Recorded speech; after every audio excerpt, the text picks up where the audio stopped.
So, The Ballad of Buster Scruggs is an anthology film comprised of 6 stories, each dealing with a different aspect of life in the Old West. And and you forget thinking that you're going to know how these things end or what's going to happen. Give that up. Just forget it. Let that go. Because original. this is the Coen Brothers. Oh my God. If you think you know how it's going to end, you're wrong. Think again. Think again.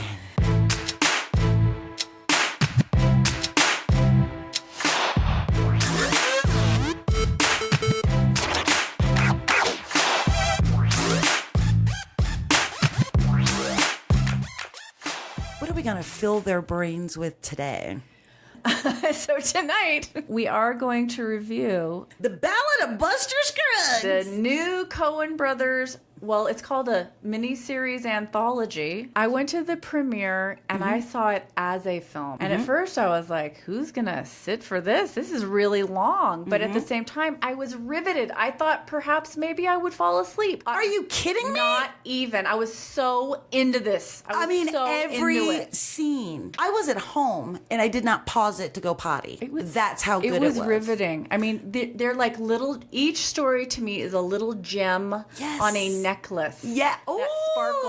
That sparkles. You've got, it's essentially 6 short films. Made into a single movie. They're completely standalone. Now, here's something that's really interesting that I found out about this is that they did a very limited theatrical release so that they could qualify for an Oscar nomination. Okay, I did not know that. And then it went straight to Netflix. I did not know that. So this is all new. This thing was gorgeous. I mean, it was truly a work of art. The skies and landscape of New Mexico, the beautiful towns they built, the set, the costumes, the light, the sun setting on people's faces in the one with Zoe Kazan. Oh my God. And the one with James Franco. Did you have a favorite?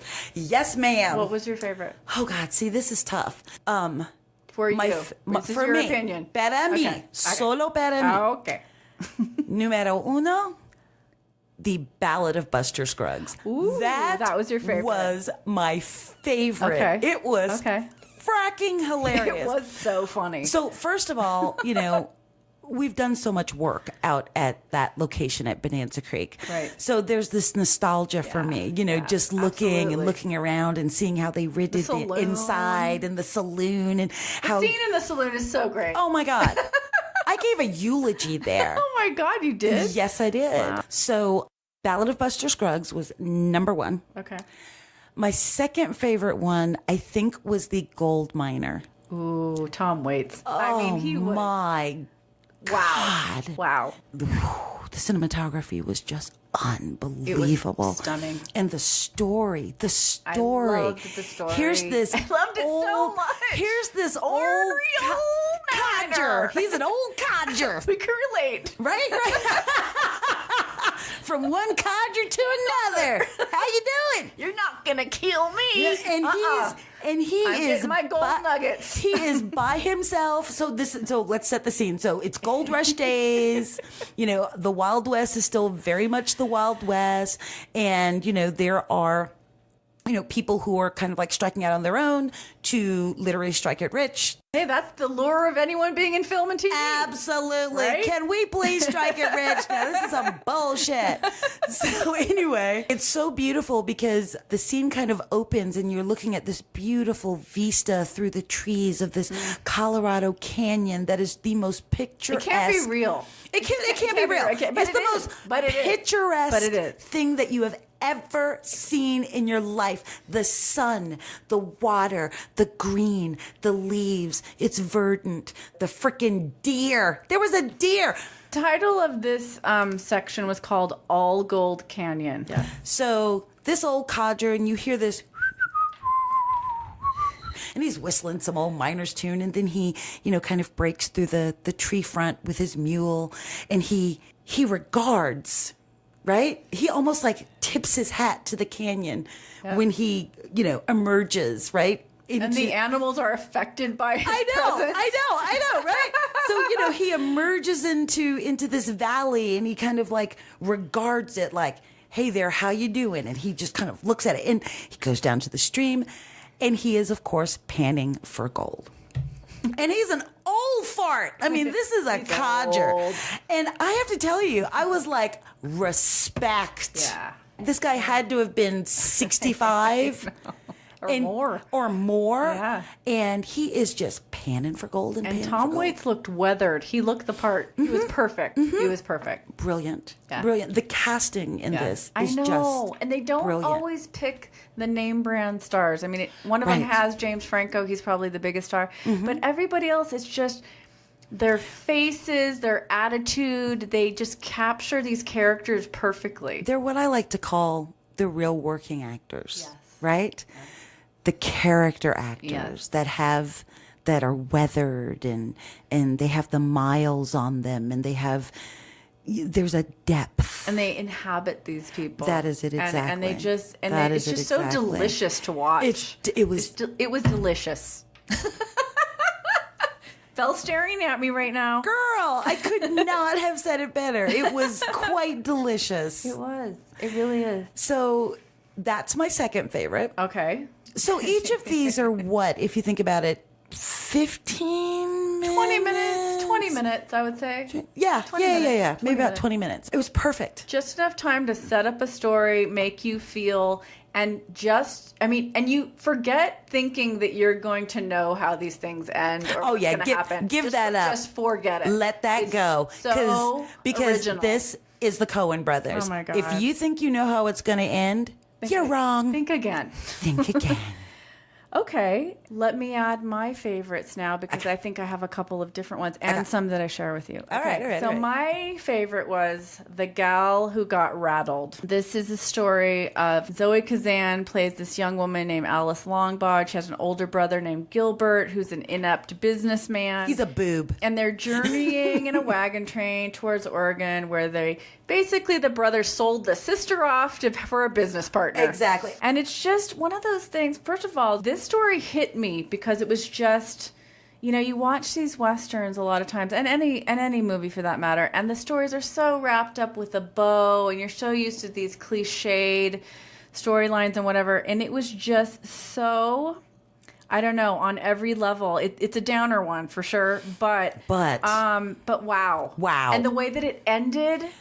Again, oh my God. If you think you know what's going to happen in the Ballad of Buster Scruggs, the Coen Brothers have a little word for you. And what I loved about this one, too, without giving it away, is that the ending, it ends before the last word happens. So you're just imagining what it will be. And I love that. I don't think I've seen that. It's been a long time. It's been a really long time. You know what this is? Not only is this a new genre, but I think it is more intelligent because they have the time, right?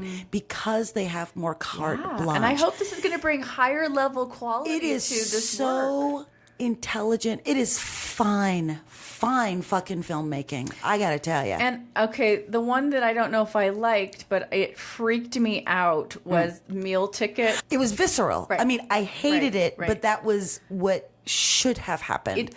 It affected me so viscerally. Now, let's just be clear about this. I felt the same way. I was so freaked out by it, and they put you in such an awkward place with the story. It's uncomfortable. You felt like you were watching something that you shouldn't be watching, but you couldn't quite turn away, and they kept showing it to you again over and again, and it was just drilling it home, and it just got more and more uncomfortable, and you're just kind of like a little uneasy, and you're just like, but yet the lesson of it and the beauty of it, the way it was shot. And I got to do a shout out to Gigi Heiss, who played the prostitute, who's a personal friend. She was so good. Oh, she cool. Was so good. And she said Liam Neeson was a gentleman and always worried about her if she was warm enough, if she felt comfortable. Bless his heart. You got to love that guy. But anyway, they were so private and secretive about this script that she didn't even know that the guy with the, I'm not going to say... a certain character was the way he was because that was all CGI. So she was playing to this brother, quote unquote, but didn't know.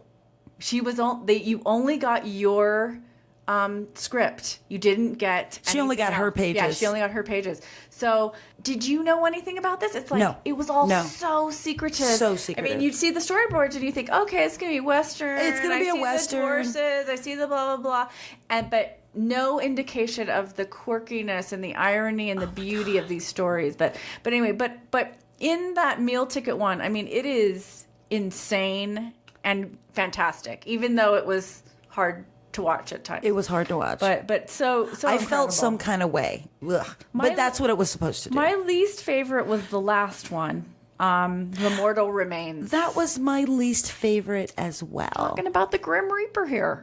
I loved the dialogue. Yes, there are parts of, I mean. The dialogue in that stagecoach was just. Oh my God.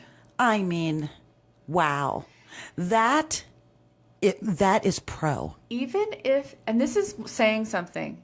Such a high caliber. The whole thing is so brilliant. Mm-hmm. And even in the ones where they don't resonate with you as much or you didn't quote unquote love, you still love the and respect what they did. I mean, it's just like who could pull this off? Like Except I don't even know. As a body of work, it took me on the roller coaster ride. They one-upped themselves even. I think they did. You know? This exceeded my every expectation. I could never have expected this.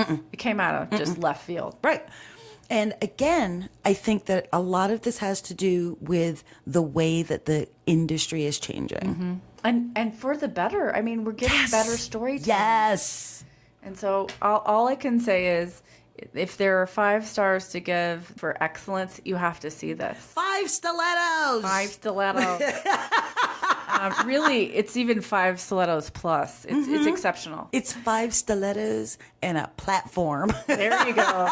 You get the extra. Joel and Ethan, just props again. Please keep it up. Please don't stop. Please don't stop. It was absolutely amazing. Thank you. So, It really highest does. recommendation, Netflix, Ballad of Buster Scruggs, Coen Brothers. Bravo. It's beautiful. They did. Thank you. Okay, they get claps. Not everybody gets applause. Very few people get claps. Oh my God. Or snaps from the front row divas.